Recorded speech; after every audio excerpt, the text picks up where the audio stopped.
Hello friends, welcome to my blogging channel. তো তোমাদেরকে নতুন একটা ব্লগে নতুন একটা সকালে অনেক অনেক স্বাগত। তো তোমরা কেমন আছো এবং তোমাদের দিনকাল কেমন কাটছে তোমরা অবশ্যই জানিয়ে দিও। আমি কিন্তু তোমাদের সঙ্গে আজকে একটা অন্য ধরনের ভিডিও শেয়ার করছি। তো এই ভিডিওটা দেখতে গেলে তোমাদের কিন্তু শেষ পর্যন্ত থাকতেই হবে। দেখো, পাপাই হচ্ছে রাজার সাজে, আর সামনে কিন্তু উপনয়নের স্পেশাল কেক, যেটা ভিডিও দিয়ে। তো এই কেকটা কিন্তু স্পেশাল করে বানানো হয়েছিল। এটা কিন্তু নেট থেকে ডাউনলোড করে দেখিয়ে স্পেশালভাবে অর্ডার দিয়ে বানানো হয়েছিল। কেকটা চলে এসেছিলো মিয়ানমার থেকে, আর মিয়ানমারের লোকজন কিন্তু ডেলিভারি করতে চলে এসেছিলো এবং একদম ঠিকঠাকভাবে, যাতে কেকের কোনো রকম কোনো ক্ষতি না হয় সেইভাবেই কিন্তু ওরা দুজন লোক এসে কিন্তু ডেলিভারি করে দিয়ে গেছিলো। এটা যে গ্রামের বুকে সম্ভব সেটাই হচ্ছে বিশাল ব্যাপার। দেখো, পাপায়ার কেকটাতে অলরেডি সামনে কিন্তু উপনয়নের জন্য মানে ভৈরাগী মহারাজ বসে পড়েছে এবং সেই কেকটা কেটে নেওয়া হচ্ছে এবং সবাই কিন্তু ভিডিও করে নিচ্ছে। তো এটা জেনারেলি সব জায়গায় হয় না, তো উপনয়নের ক্ষেত্রে এটা একটা স্পেশাল রীতি বলতে পারো। তো এটা আমাদের খুব ইচ্ছে ছিল, আর আমাদের থেকেও পাপায়ের খুব ইচ্ছে ছিল যেন উপনয়নের সময় কেক কাটিং হয়।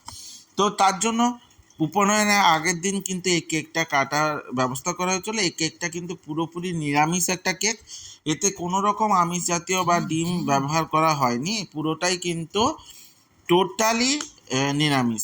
তো দেখো, পাপাই মৌলিকে খাইয়ে দিচ্ছে, এরপরে কিন্তু আমাকেও খাইয়ে দিচ্ছে। তারপরে আমি একটু চিন্তার মধ্যেই ছিলাম, কারণ পরের দিনে অত বড় অনুষ্ঠান এবং সেটা ঠিকঠাক হবে কিনা। তার জন্য কিন্তু আমি একটু চিন্তার মধ্যে থাকতে ফটোগ্রাফাররা আমাকে হাসানোর জন্য এবং আমাকে কথা বলার জন্য ব্যস্ত হয়ে উঠেছিল। তো সেই জন্য ওরা বলছে, দাদা একটু হাসো, এইভাবে কি খায়। তো সেই অনুযায়ী আমিও একটু কেমনভাবে মুখ বাঁকালাম দেখো। তো এটাও একটা বিশাল ব্যাপার ছিল। তো তোমাদের এই ছোট্ট ছোট্ট মুমেন্টগুলো বা ছোট্ট ছোট্ট মুহূর্তগুলো কেমন লাগছে, এবং এইভাবে তোমাদের সঙ্গে যে শেয়ার করলাম, তো সেগুলো কেমন কি লাগছে, হাসি ঠাট্টা আনন্দের মধ্যে দিয়ে জীবনটা কাটিয়ে দেওয়া, এটাই হচ্ছে বিশাল ব্যাপার। আর আমাদের পাপাইকে কেমন লাগছে সেটাও জানো। তো পাপাই এরকম একটা লুক, এরকম একটা ড্রেস, যেটা খুব মানে স্পেশাল করে আমরা রেডি করেছিলাম, পার্টিকুলার সেইভাবে ওকে রেডি করে দেওয়া হয়েছিল। তো ড্রেস পরে নেওয়ার পর ওকে ঠিক কেমন লাগছে, আর কেকটাও কেমন হয়েছে, আর কেকের এই কনসেপ্টটাও কেমন হয়েছে, মানে যে উপনয়নের ক্ষেত্রে কেক কাটিং এখনো পর্যন্ত হয়নি, মানে ইভেন কি দোকানদাররাও জানতো না যে উপনয়নে কোনো কেক হয়।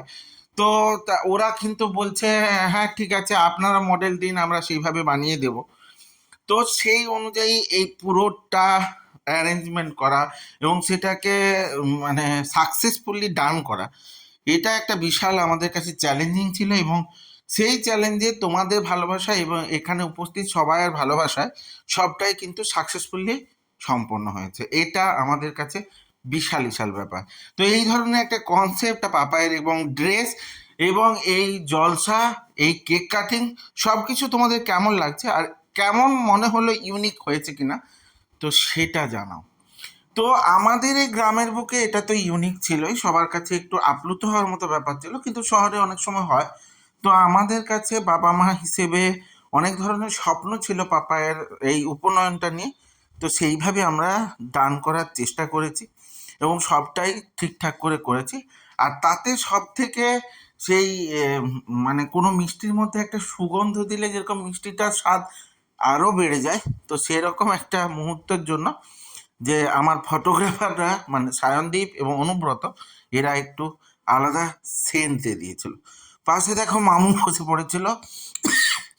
এরপরে মৌলি যে পায়েস, মানে ওখানে যে মঙ্গলহাঁড়ির পায়েসটা রান্না হয়েছিল, ওই পায়েসটা মৌলি কিন্তু খাইয়ে দেবে বলে বসে পড়েছে। ও কিন্তু খাইয়ে দেবে। আমিও একটু বসে পড়লাম, কারণ সবাই বললো ওকে খাইয়ে দাও। দেখো পুরোটাই রূপোর থালা বাটি দিয়ে ওকে খাওয়ানো হচ্ছে। তো কেমন কি লাগছে বলো এই ধরনের কনসেপ্ট? এটা কিন্তু আমার দিদিভাই মানে মমিতা দিদিভাই বলেছিল রূপোর থালা বাটিতে খাওয়াতে, তো তাই জন্যই আমি কিনেছিলাম। সব মিলে সবাই যতটা আশা আমি পূর্ণ করার চেষ্টা করেছি। যাই হোক, আমার এই ব্লগগুলো কেমন লাগছে, যদি ভালো লেগে থাকে তাহলে লাইক কমেন্ট শেয়ার করে দিও। আর ইউটিউব থেকে যারা দেখবে তারা সাবস্ক্রাইব করে দিও। এবং সাথে বেল আইকনটা ক্লিক করে দিতে ভুলে যেও না, যাতে আমার ভিডিওগুলো তোমাদের সামনে সবার প্রথমে চলে আসে। এইভাবে আমার সাথে থেকো, সঙ্গে থেকো, জুড়ে থেকো। দেখা হচ্ছে নতুন ব্লগে নতুন সকালের সঙ্গে। ততক্ষণের জন্য টাটা।